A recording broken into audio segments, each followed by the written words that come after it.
mettent de leur sein. 35 jeunes filles assises tout au long du mur presque nues, les chaînes les maintenant au cou et au bras.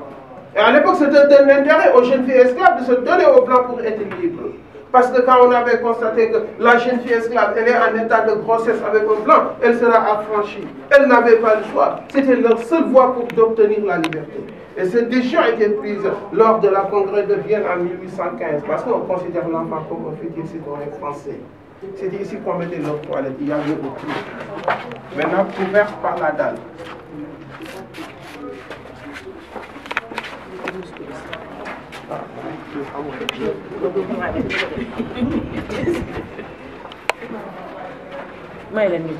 Non, c'est un peu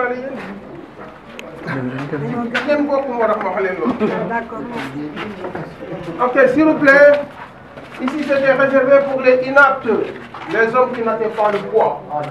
C'est ici qu'on les gardait dans le but de les engraisser comme des oies, avec le fer de marée. La récolte de chez nous, très farineux, pour les non-connaisseurs, c'est le niébé, préparé à base de l'huile de palme. Si au bout de 3 mois, l'esclave n'atteint pas le poids, il ne part pas dans les plantations d'Amérique, il reste ici comme dans les 6 bois à Saint-Louis du Sénégal.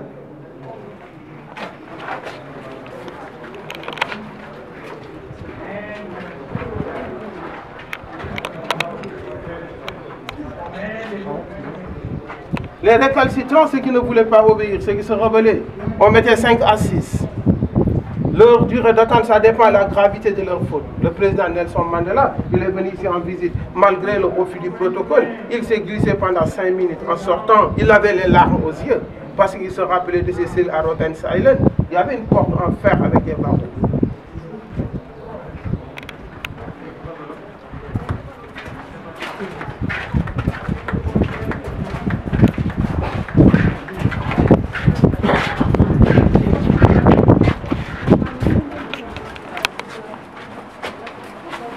Les 2 couloirs, c'était les salles d'attente. Les esclaves, on les gardait ici avant de les embarquer. Ils étaient chaînés 2 à 2 aux chevilles.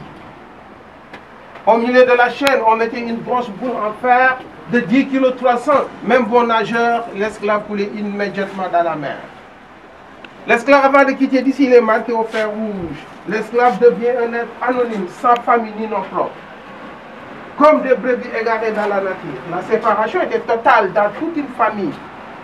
Le père, on peut le vendre en Amérique aux USA. L'enfant en Guadeloupe, la mère au Brésil. À partir de la porte donnant sur la mer, qui est la porte du voyage sans retour, ils allaient, nos ancêtres martyrs, les yeux fixés sur l'infini de la souffrance. À l'époque, malades ou agonisants étaient systématiquement jetés dans la mer. À l'absence de toute médecine, les esclaves n'ont pas le droit de tomber malades, sinon jetés dans la mer. Cela attirait les requins. C'est pour ça que Gorée était peuplé de requins. Il y avait un pont en bois de rognier qui servait d'embarcadère. Les 2 derniers couloirs, c'était réservé pour les gardiens. Les gardiens, c'était des Africains, mais affranchis, plus dur à l'endroit de leurs frères africains. Parce qu'à l'époque, au moment de l'embarquement, il y avait certains esclaves qui tentaient de s'évader dans la mer en plongeant. Ces pauvres ne pourraient pas aller loin. Ils étaient fusillés par les gardiens africains ou dévorés par les requins. À partir d'ici que le pape Jean-Paul II a demandé pardon à l'Afrique au nom de l'Église, parce que beaucoup de missionnaires catholiques étaient impliqués dans la traite négrière. La réponse, oui, on a pardonné, mais on n'oublie pas. Et la traite des nègres fut un des plus grands génocides que l'humanité n'ait jamais connu. Ce sanctuaire africain, qui est la maison d'esclaves de Gorée, fut capitale de souffrance et de larmes. Car des innocents sont morts ici. Et victimes du temps de la honte, pendant 3 siècles et sans répit, ils étaient cherchés, traqués, arrachés à leur sol natal, comme les racines des temps, sous la torture et l'humiliation. À l'état, c'était le logement des Blancs. Prenez photo après on mettait 35 femmes assises tout au long du mur, presque nues. Les chaînes les maintenant au front. Ces femmes, une fois arrivées dans les plantations d'Amérique, on les mélangeait avec des hommes de noirs qui reproduisent le cheptel humain comme du bétail pour la reproduction. Et la cuvée d'eau est récente. Si vous souhaitez offrir une libation, verser de l'eau uniquement dans la cuvée.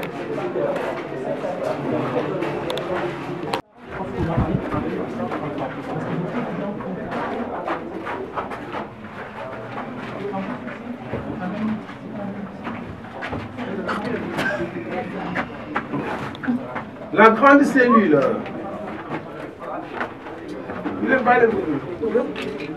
La grande cellule des récalcitrants. C'était très humide. On pourrait avoir la pneumonie, maladie des poumons. On les mettait au poteau, torche nue, avec des coups de fouet, corps muet de sang et de larmes. Mais des fois, il y a des esclaves qui continuent de se révolter. Mais eux, on les chaînait au bras et aux pieds, pendus au thorax pour que l'agonie soit plus longue.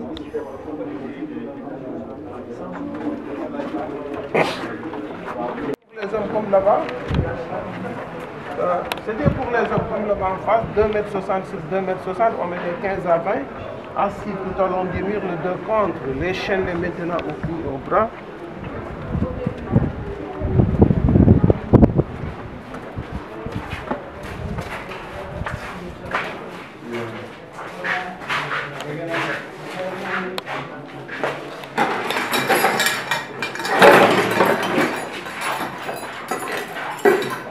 Ils étaient chaînés deux à deux aux chevilles.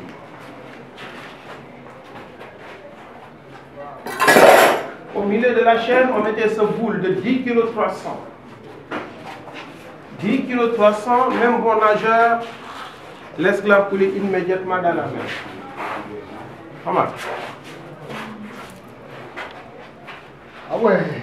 10 kg 300. Ah, c'est lourd. Ouais.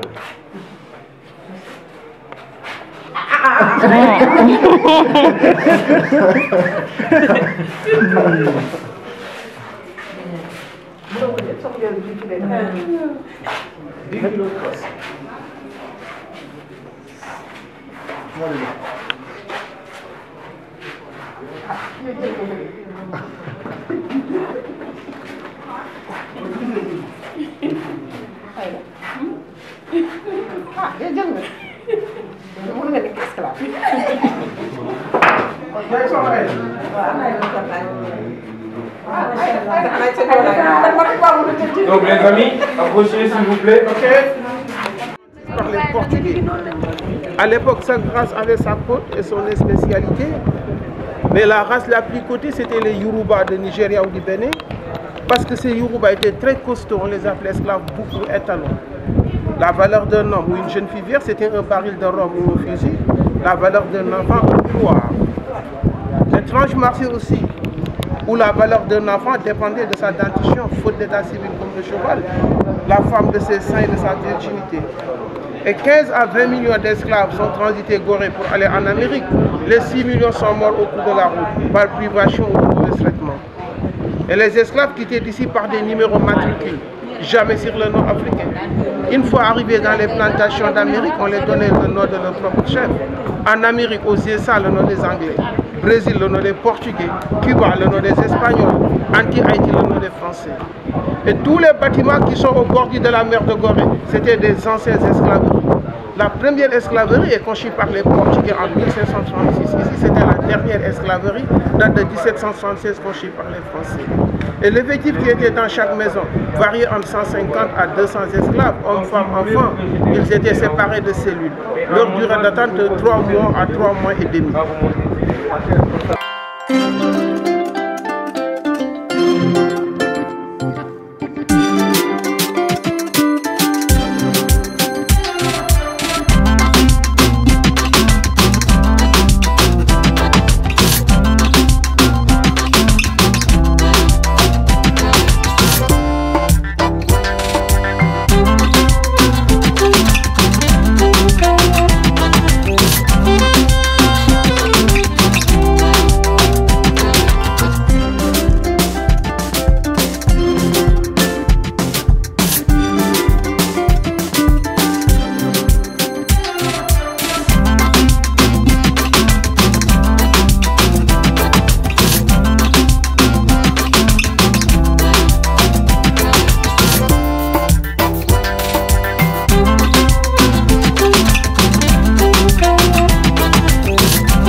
école bi nag ay jigéen kese lay jàng du jàngul am nañ fi juróom-benn élève. ah ñun ay jàngalekat.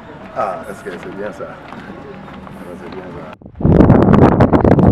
Sénégal yëpp wala si kon Afrique bi fii la ñuy jaar moo tax ñu def waaw waaw jàppal moo tax ñu def canal bi si kaw justement comme Afrique de l'Ouest mais nekkul woon pour guerre dafa nekkoon justement pour comme Afrique de l'Ouest moo tax ñu def canal bi foofu.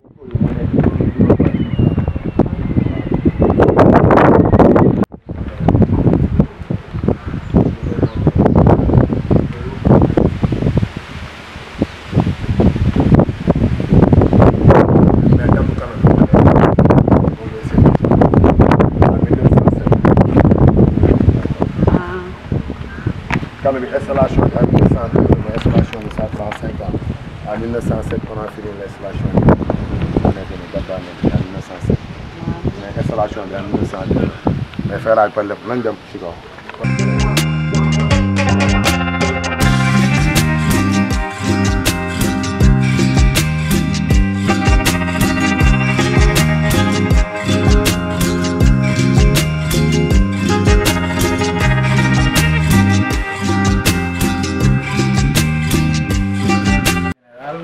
Dessin bi mën nañ koo def ci crayon mais d'habitude on va le faire en élevé.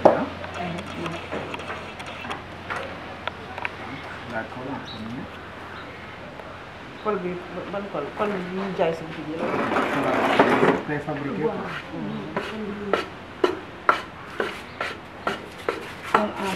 waaw mooy ko baax bi mu naan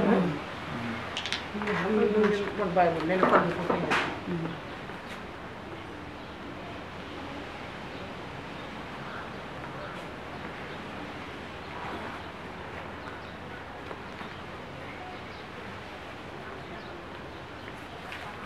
Donc il faut étaler la couleur comme ça. Avant de mettre les différentes couleurs.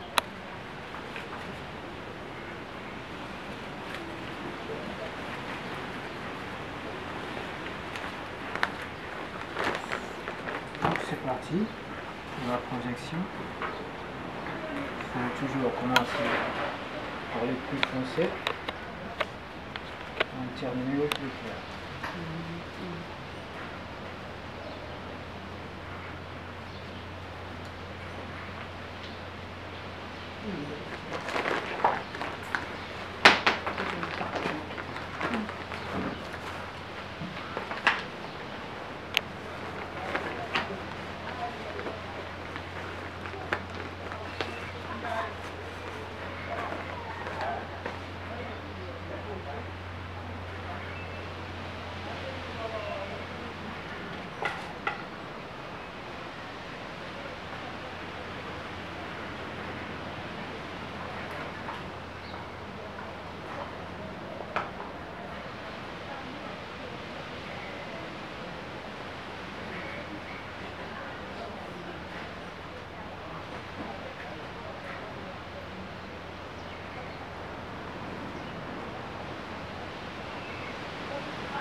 On va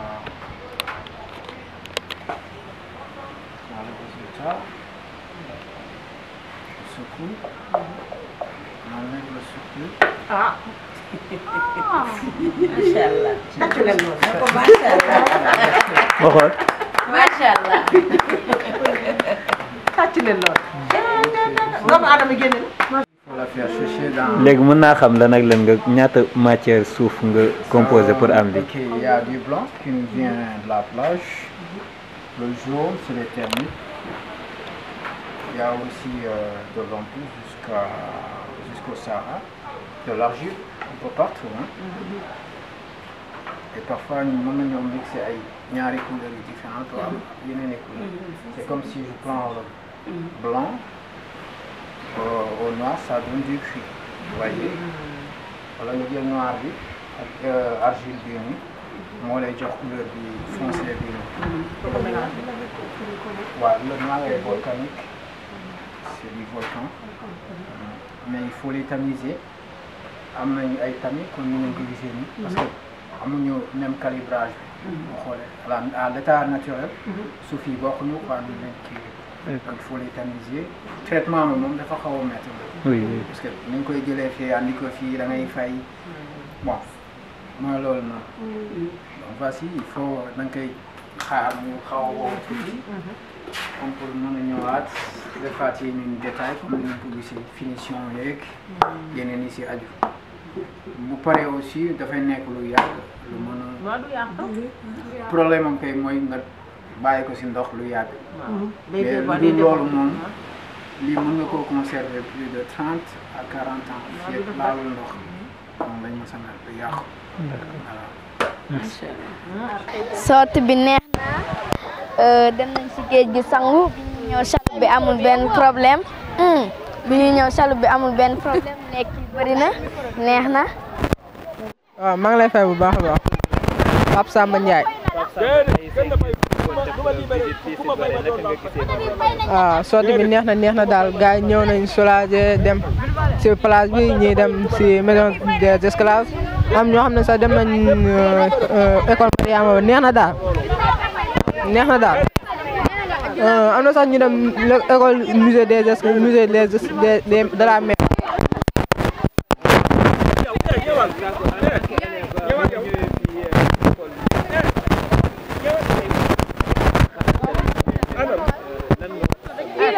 xanaa ñu jàng rek gën a defar taxawaay bi rek xam ne lu mu gën a nekk ci études yi bu nekkee rek dina baax. daa tirisul trop dafa tirisul maa ngi koy métti lu bu baax a baax ni may gën a wax rek mooy ñi gën a jàng seen leçon di def seen études nu mu ko waree daal loolu laa leen di ñaax daal. waaw xanaa vraiment bu ñuy ñëw nag xale yëpp kontaan nañu pour ñu ñëw Gorée mais def naa ñoom lu leen gën a intéressé mooy géej bi.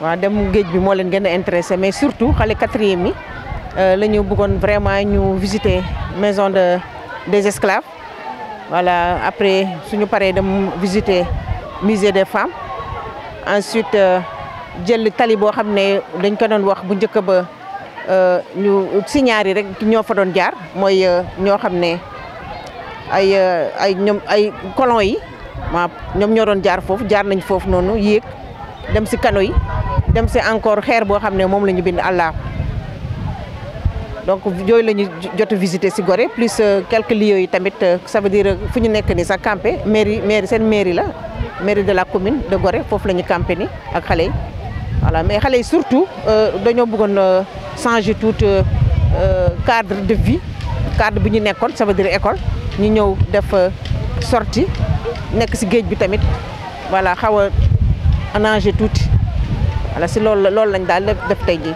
voilà bu ñuy visiter maison des esclaves vraiment amoon nañu lu ñu métti trop parce que ay néeg yi ndaw yoo xam ne mètre carré bi motul dara defe naa su génnee rëy est-ce que du 6 mètres carrés je crois donc ñu dugal foofu ay esclaves ñu pine leen foofu surtout esclaves yoo xam ne tamit dañoo dëgër bopp am na ay néeg yoo xam ne motul sax 2 mètres carrés foofu lañ leen di dugal chaîner leen et puis ñoo xam ne dañoo gën a dëgër bopp non seulement dañ leen di chaîner mais dañuy teg benn poids boo xam ne presque mot na 10 kilos nga xam ne suñu plongé pour rëcc mën a bëgg a fay pour génn si maison bi et dañuy kii requin yi nag ñëw di leen lekk ñu ne loolu moo taxoon sax requin yi gën a bëre Gorée temps yooyu noonu ndaxte ku dee rek dañ lay sànni parce que Gorée il paraît que amul cimetière fii nii amul fenn foo xam ne mën nañu suul doomu aadama soo gaañoo rek dañ lay yóbbu Dakar ñu suul la sinon porte sans retour foofu lañ lay sànni.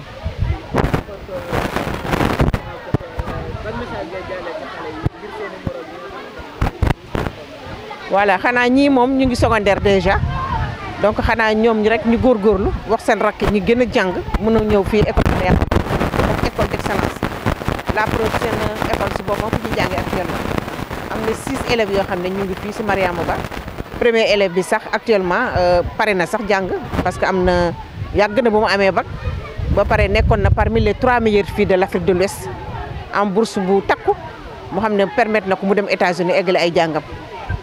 léegi nii pare na parce que mag la pare na mu ngi liggéey voilà donc ñeneen ñi itam ñi fi jot ñëw fii nii léegi ñoom seen âge passé na pour ñu dugg Mariama Ba ndax ñoom am nañu certificat entrée en 6e ba pare ñu ngi lycée donc bu ñu ngi secondaire donc lu si des rek mooy ñu ñaax seen rakk yi ndaw yi ñu góorgóorlu voilà pour su fekkee tamit am nañu niveau bu baax nekk parmi les meilleurs de l'entrée en 6e ñoo jàngee Mariama parce que école d'excellence.